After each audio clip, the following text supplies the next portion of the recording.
अमरावतीतील रुक्मिणीनगर परिसरात 10 वर्षीय मुलीवर भटकत्या कुत्र्यांनं हल्ला केल्यानंतर महापालिकेनं मुकाट कुत्र्यांविरोधात विशेष मोहीम सुरू केल्याचा दावा केला आहे।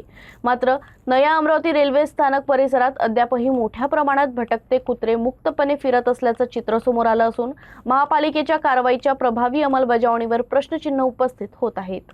रुक्मिणीनगर परिसरात एका मोकाट कुत्र्यानं 10 वर्षीय बालिकेवर हल्ला करीत लचके तोडल्याची घटना घडली। या घटनेनं समाज मन संतप्त झाल्यानंतर महापालिकेनं मोकाट कुत्रे व पशूंच्या बंदोबस्तासाठी कारवाईचे पाऊल युद्धपातळीवर उचललंय।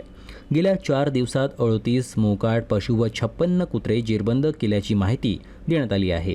शहरात भटक्या कुत्र्यांची संख्या शेकडोच्या घरात आहे। विशेष म्हणजे या कुत्र्यांनी हल्ला करण्याच्या घटनाही मोठ्या संख्येत असताना व त्यासाठी अप्रिय घटनेची प्रतीक्षा करणाऱ्या महापालिकेच्या पशुवैद्यकीय विभागास गुरुवारच्या घटनेनं जाग आली। कारवाईचे पाऊल उचलल्याची दरपुक्ती करणाऱ्या पशुवैद्यक विभागानं त्यासाठी मनुष्यबळ व वाहनांची संख्या वाढवली। पूर्वीच्या असलेल्या संख्येत दुपटीनं वाढ करीत ती 10 वर नेली।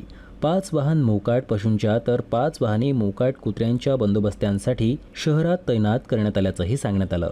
मात्र त्याचा काहीही उपयोग झाला नसल्याचं वास्तव आहे।